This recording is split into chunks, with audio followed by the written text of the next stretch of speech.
Hi friends, beetroot ragi முட்டை சேமியா செய்யலாமா?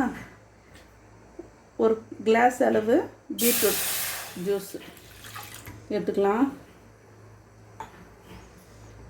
கொஞ்சம் பாயில் ஆகட்டும்.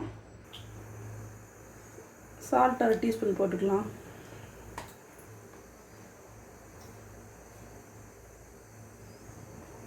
நல்லெண்ணெய் 1 டீஸ்பூன் ஊற்றிக்கலாம்.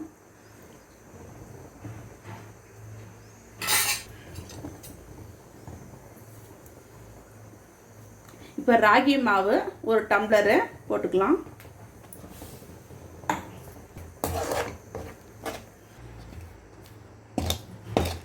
மாவு ஒரு கிண்ணத்தில் போட்டு ஆற விட்டுக்கலாம். சப்பாத்தி மாவு பதத்துக்கு இது நல்லா ஊற்றிக்கலாம். இப்போ இடியாப்பம் வச்சுலாம் போட்டுக்கலாம்.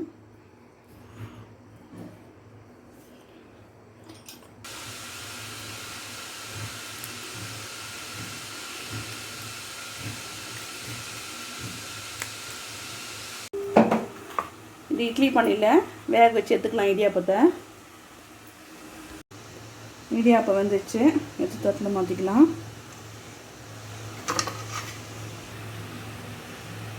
கடாயில் எண்ணெய் ஊற்றிக்கலாம்.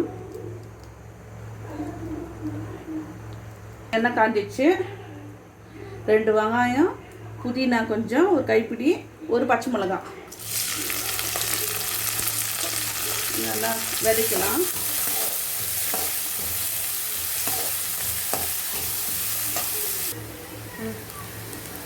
இந்த வெங்காயத்துக்கு உப்பு போட்டுக்கலாம், தேவையான அளவு. நல்ல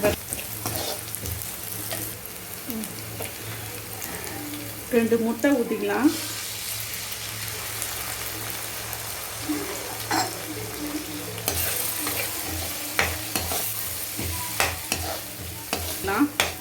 டீஸ்பூன் மிளகுத்தூள் போட்டுக்கலாம்.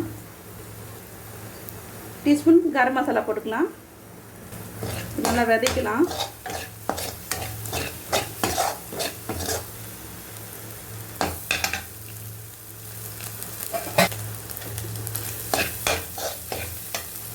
இப்போ இடியாப்பம் நல்லா உதிர்த்து வச்சுருக்குறோம்.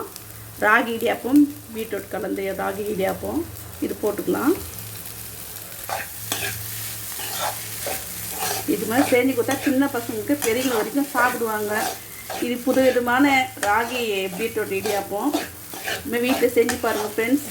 இந்த செஞ்சு பார்த்துட்டு இந்த ரெசிபியை கமெண்ட் பண்ணுங்கள், லைக் பண்ணுங்கள், ஷேர் பண்ணுங்கள். அபி அம்மாவுக்கு சப்போர்ட் பண்ணுங்கள். இந்த ராகி பீட்ரூட் இடியாப்பம் நீங்கள் செஞ்சு பாருங்கள் ஃப்ரெண்ட்ஸ்.